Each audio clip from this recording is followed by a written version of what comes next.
The Seattle rain, a relentless gray curtain, seemed to weep over the city in the early 1990s. Inside dimly lit clubs, a new sound was brewing, raw and visceral, a defiant roar against polished pop. And at the epicenter of this seismic shift, a woman with a torn baby doll dress and a snarl that could cut glass stood screaming into a microphone. Her name was Courtney Love, and she was not just a singer. She was a force of nature, a living embodiment of the chaos and creativity of the grunge era. Yet from her first electrifying performance, public perception of her was sharply divided, a furious debate that would rage for decades. She was instantly labeled the controversial queen, the chaotic muse, a destructive presence whose very existence seemed to ignite a firestorm. They saw the public outbursts, the tabloid headlines, the unapologetic aggression, and they judged her. They dismissed her as merely Kurt Cobain's wife, overlooking the undeniable power of her own artistic voice. But beneath the layers of punk rock defiance and public spectacle lay a complexity few truly understood. The real story, etched into the very core of her tumultuous heart, was far more intricate, woven with threads of profound abandonment, an insatiable yearning for connection, and a relentless fight for autonomy in a world that had always tried to define her. This was not merely the tale of a rock star, it was the saga of a woman who, from her earliest breath, battled against the constraints of expectation, who wrestled with her own demons in the blinding glare of the spotlight, and who, in doing so, forged a singular, unforgettable path. Her journey was a relentless, often brutal climb, marked by triumphs that defied logic and falls that threatened to consume her entirely. It was a life lived on the precipice, a constant tightrope walk between art and addiction, adoration and vilification, and as the world watched, mesmerized by the unfolding drama, a deeper narrative began to emerge, a story of resilience, reinvention, and the enduring power of a singular, unyielding will to survive. This was the story of Courtney Michelle Harrison, later known as Courtney Love, a woman who dared to dream beyond the ordinary and in doing so became an icon of raw, unapologetic female power. Her path was rarely paved with gold. More often, it was a rocky, treacherous ascent, fraught with unseen battles and silent sacrifices, all for the roar of the crowd and the elusive embrace of true artistic freedom.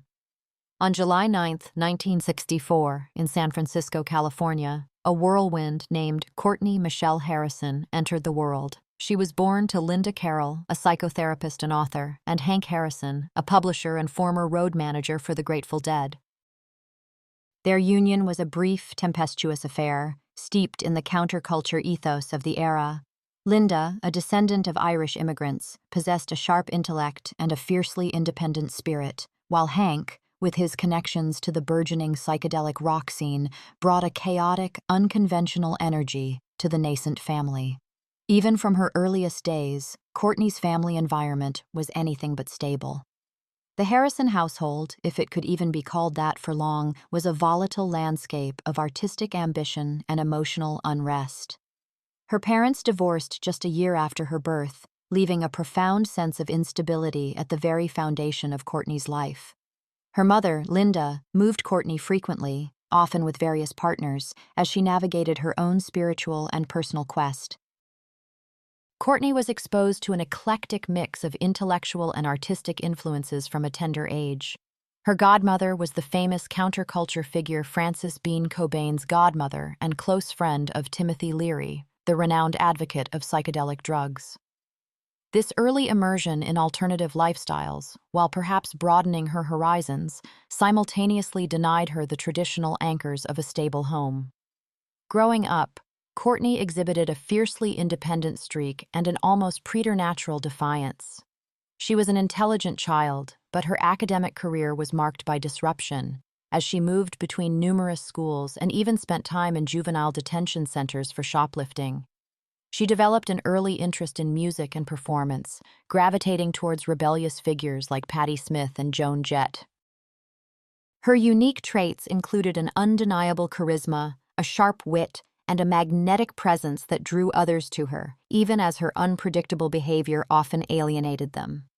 There were no traditional nicknames. Instead, she was often defined by her rebellious actions and her refusal to conform. The socioeconomic environment was inconsistent. While not strictly impoverished, there was a palpable lack of security, a nomadic existence that instilled in her a deep-seated sense of rootlessness and a constant search for belonging. The ambiguities surrounding her origins and early life were many. Her father, Hank, often publicly cast doubts on her paternity and made sensational claims about her childhood, adding layers of public confusion and personal pain to Courtney's narrative.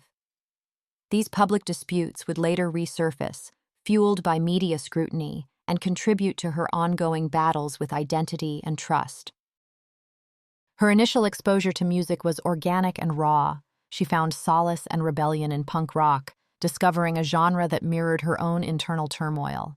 The state of the industry, then dominated by polished pop and arena rock, seemed distant and irrelevant to her nascent artistic desires. Her early motivations were not about fame or fortune, but about survival, about finding a voice, a community, and a purpose in a world that had always felt inherently chaotic and unfeeling.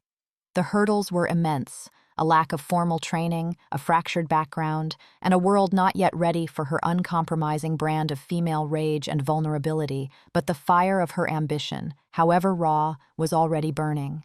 Courtney Love's path to recognition was less a journey and more a series of explosive collisions, a chaotic odyssey fraught with poverty, institutional struggles, and an unyielding battle against an industry ill-equipped for her raw authenticity. After a peripatetic youth that saw her in juvenile detention, group homes, and even traveling through Europe, she landed in various scenes: Portland, Los Angeles, and ultimately Seattle, each a crucible for her burgeoning artistic identity. She experimented with different bands, from the short-lived Sugar Baby Doll to Faith No More, but none quite captured the untamed fury and vulnerable tenderness that simmered within her. These early attempts were met with indifference or outright rejection. Gatekeepers struggled with her abrasive persona and unconventional beauty, preferring more palatable female archetypes.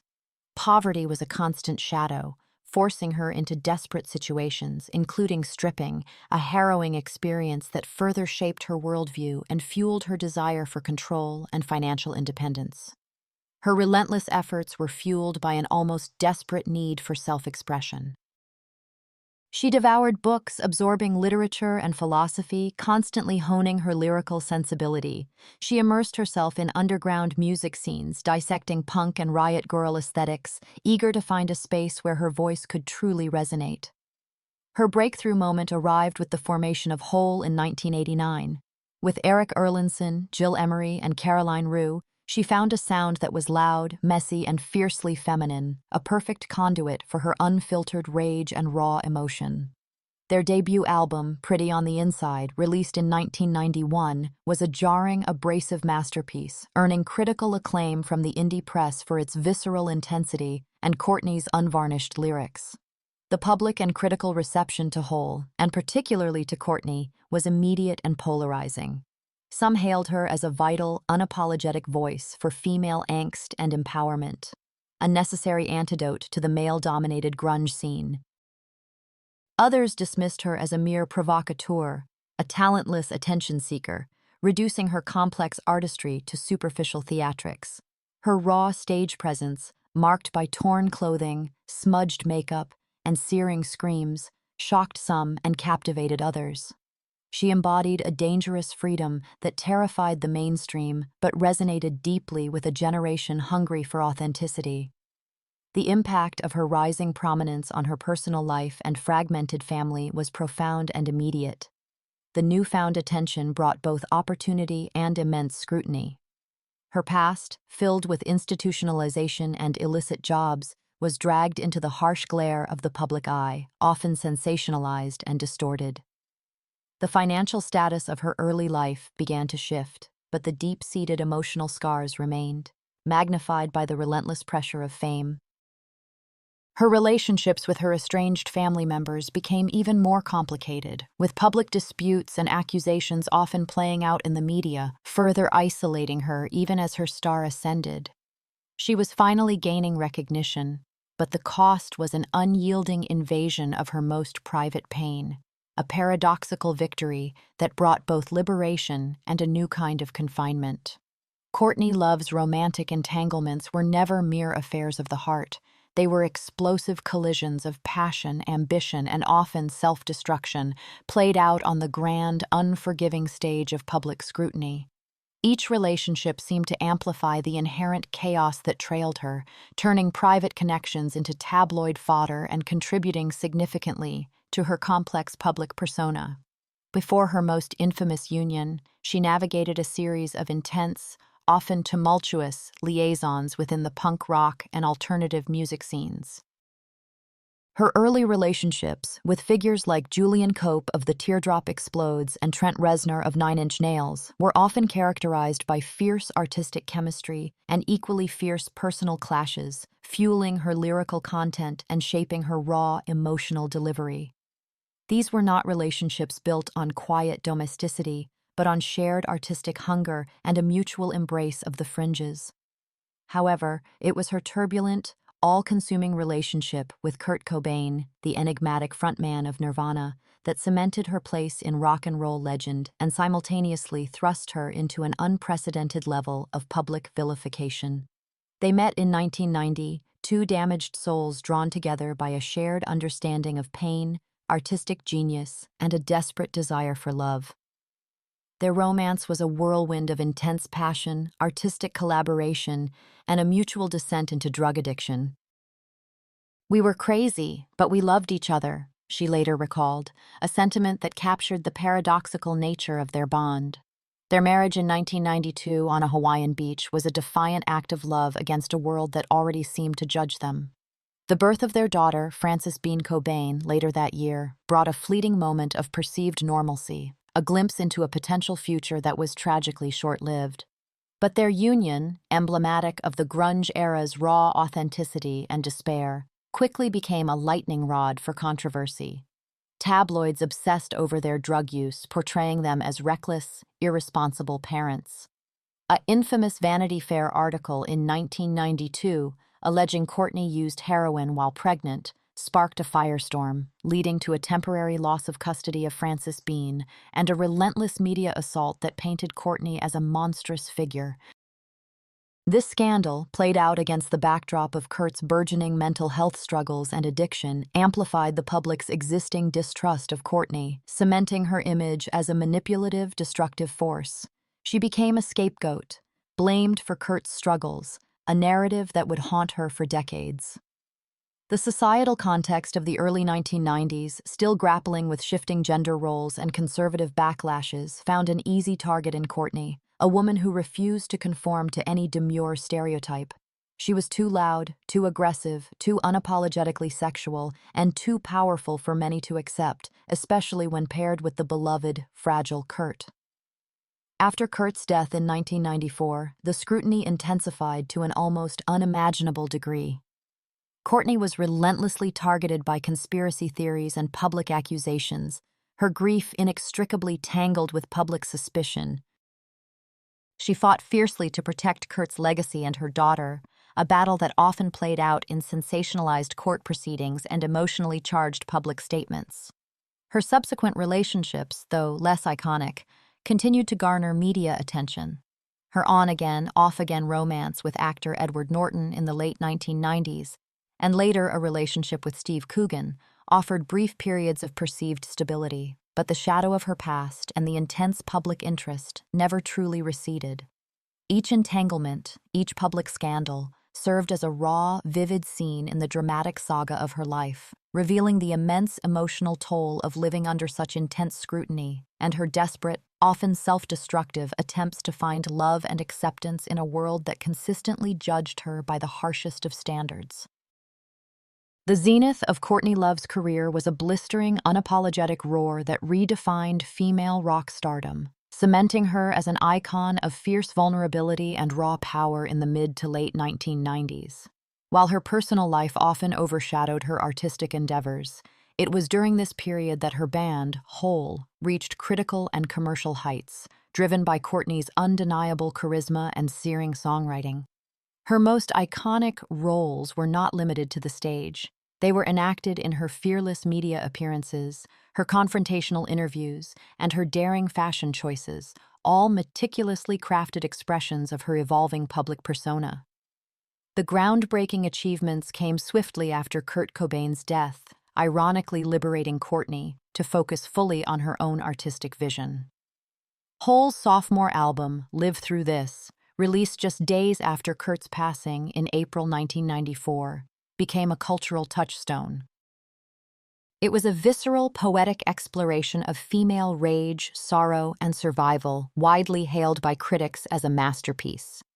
Tracks like Miss World, Doll Parts, and Violet became anthems for a generation, propelled by Courtney's raw, emotionally charged vocals and deeply personal lyrics. The album achieved platinum status, solidifying Hole's place in the rock pantheon and proving Courtney's artistic merit independent of her famous husband. This was followed by Celebrity Skin in 1998, a more polished, power pop album that showcased her versatility and undeniable pop sensibility, earning her critical acclaim and further commercial success.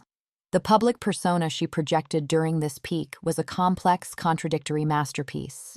She embraced and manipulated the riot girl gone glam aesthetic, tattered baby doll dresses paired with smeared lipstick, a defiant blend of vulnerability and aggression.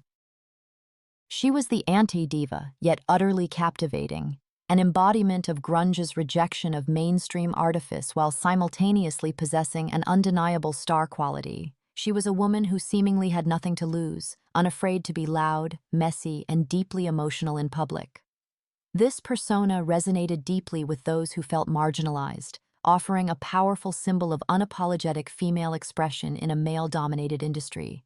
Yet for others, this very persona was deeply unsettling, confirming their biases against her perceived volatility. Vivid scenes of Courtney at work during this period were electrifying. On stage, with Hole, she was a whirlwind of raw energy, a cathartic explosion of screams and whispers, often ending shows with trashed instruments and a lingering sense of barely contained chaos.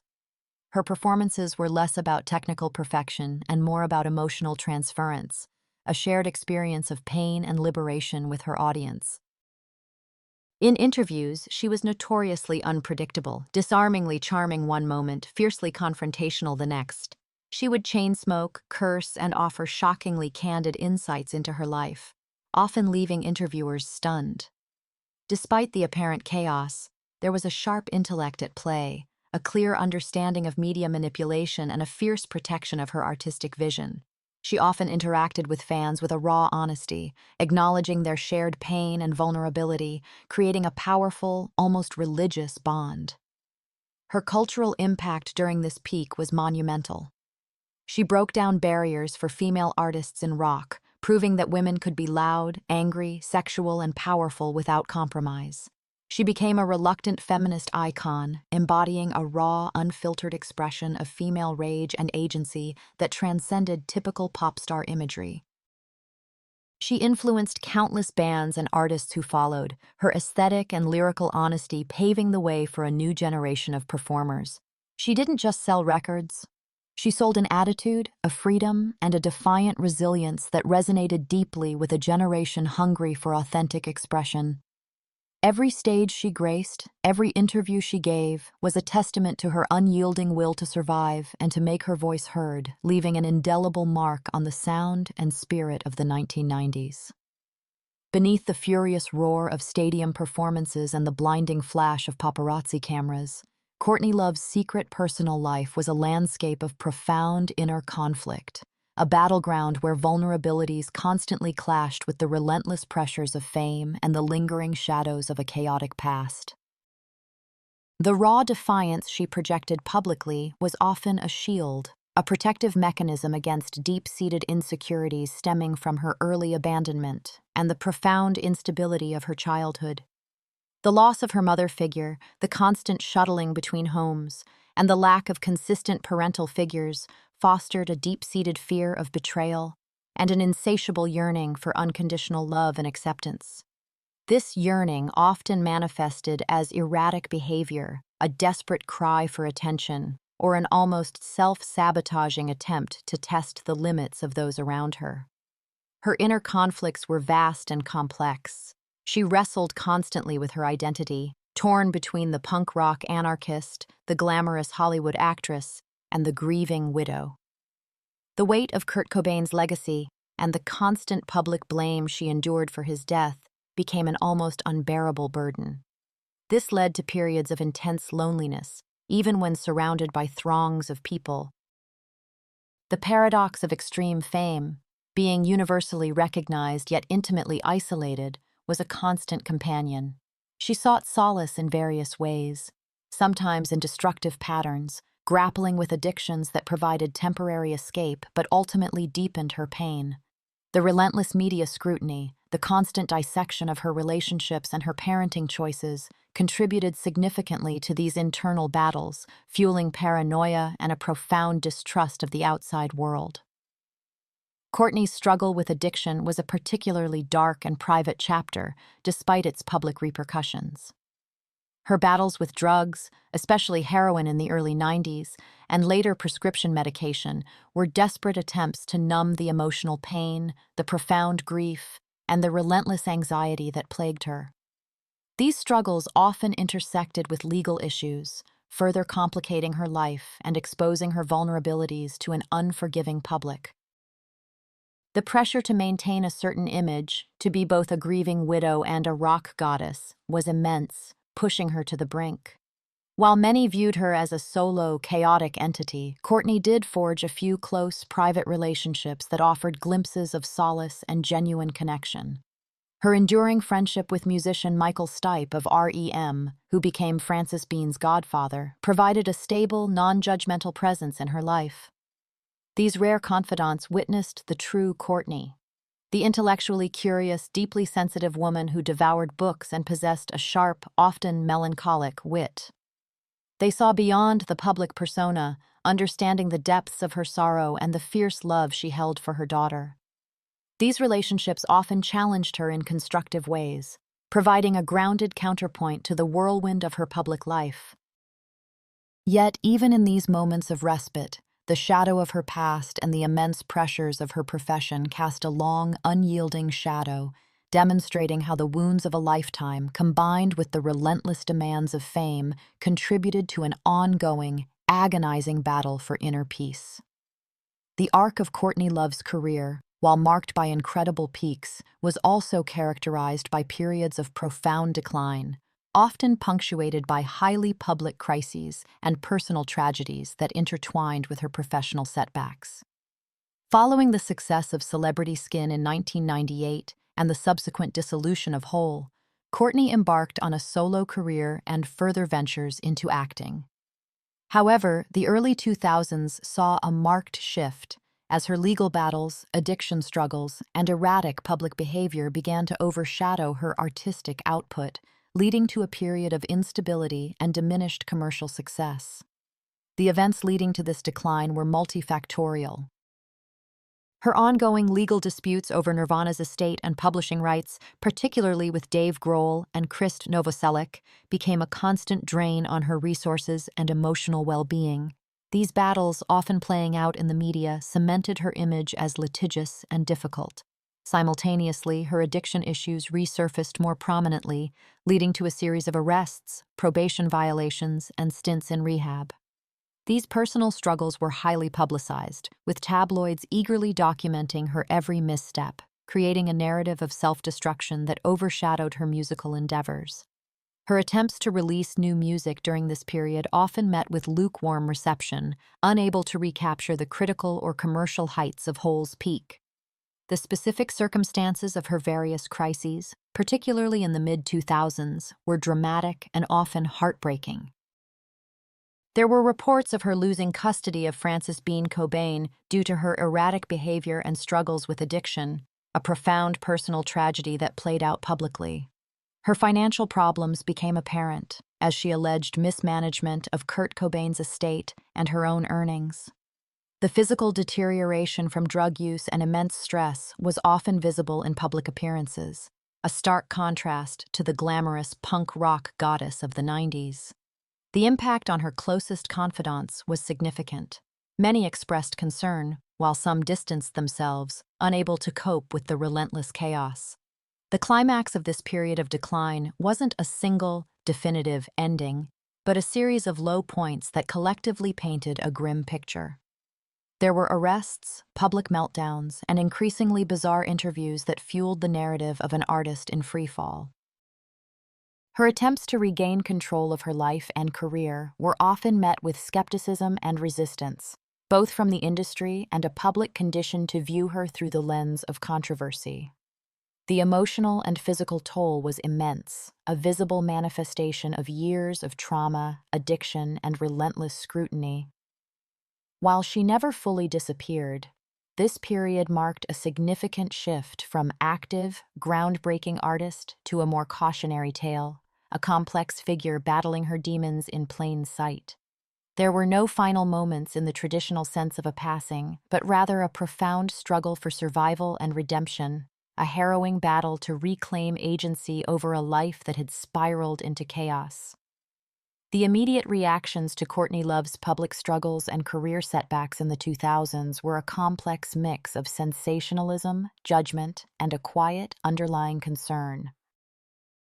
The media, ever eager for a dramatic narrative, pounced on every legal battle, every erratic public appearance, and every new allegation related to her addiction issues. Tabloid covers screamed headlines of meltdown, train wreck, and crazy, reducing her multifaceted struggles to simplistic, often cruel caricatures. The public, bombarded by these portrayals, often echoed the judgment, reinforcing a narrative that had long painted Courtney as inherently unstable and self-destructive. There were no formal funeral services or memorial tributes during this period, as this was not a physical death, but a stark, visible decline from her previous pedestal of rock stardom. However, there was a collective sense of mourning for the vibrant, explosive artist she once was, a lament for the potential seemingly squandered. The industry, ever pragmatic, largely distanced itself, with record deals drying up and film roles becoming scarce. The shift was palpable, from a groundbreaking cultural force to a cautionary tale, a figure to be observed with a mix of fascination and pity. The grief of her family, particularly her daughter Frances Bean Cobain and her remaining close friends, was intensely private, yet deeply affected by the public spectacle. They witnessed the raw pain of her struggles firsthand, the devastating impact of addiction and mental health challenges on a loved one. The media coverage of her legal battles over Frances's custody and financial control was particularly invasive, turning deeply personal family conflict into public entertainment. The wider public, though largely unacquainted with the nuances of her struggles, consumed these stories voraciously, shaping a pervasive, often negative perception. This period, while undeniably dark, served as a grim testament to the isolating and destructive power of unchecked addiction and the unforgiving nature of fame, forcing Courtney to embark on a long, arduous path toward recovery and redemption, far from the roar of the crowd that once adored her. Courtney Love's long-term legacy is not neatly contained within the boundaries of a single genre or era. It is a raw, jagged force that continues to reshape the industry, influence public consciousness, and stubbornly contribute to cultural narratives about female power, vulnerability, and resilience. Her story profoundly impacted the music landscape by smashing open preconceived notions of what a female rock star could be. She wasn't just a singer, she was a confrontational performance artist, a raw nerve ending on stage, proving that female anger, sexuality, and intellect could be expressed with unapologetic ferocity in a male-dominated arena. She paved the way for countless alternative female artists who dared to be loud, messy, and complex. Lingering mysteries and prevailing myths continue to swirl around her, endlessly debated and dissected. The most pervasive and perhaps damaging myth is that she was merely a parasite or a destructive force in Kurt Cobain's life, a narrative that ignores her own formidable artistic contributions and her deep, if chaotic, love for him. Other myths center on her alleged involvement in Kurt's death, a dark cloud of conspiracy theories that she has vehemently fought for decades, further complicating her public image. These unanswered questions and enduring controversies contribute to her enduring fascination, keeping her name in the cultural conversation even years after her most active period. Common misconceptions often portray her as simply crazy or addicted, reducing her to her struggles and scandals. Yet, a more nuanced understanding reveals an incredibly intelligent, well-read, and articulate woman, a sharp cultural critic, and a fiercely loyal friend to those she trusted. Her struggles with addiction and mental health, while publicly visible, do not define the entirety of her complex person. She is also often overlooked as a talented actress, with a Golden Globe nomination for The People vs. Larry Flynt showcasing her formidable dramatic range.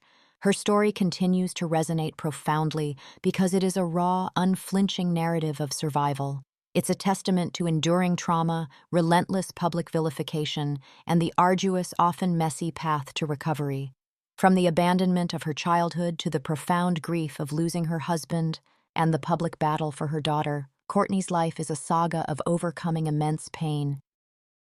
She implicitly taught contemporary audiences about the complexities of grief, addiction, and mental health in the public eye, long before these topics were widely discussed with compassion. Her legacy is one of defiant resilience, a powerful, albeit imperfect, embodiment of female agency.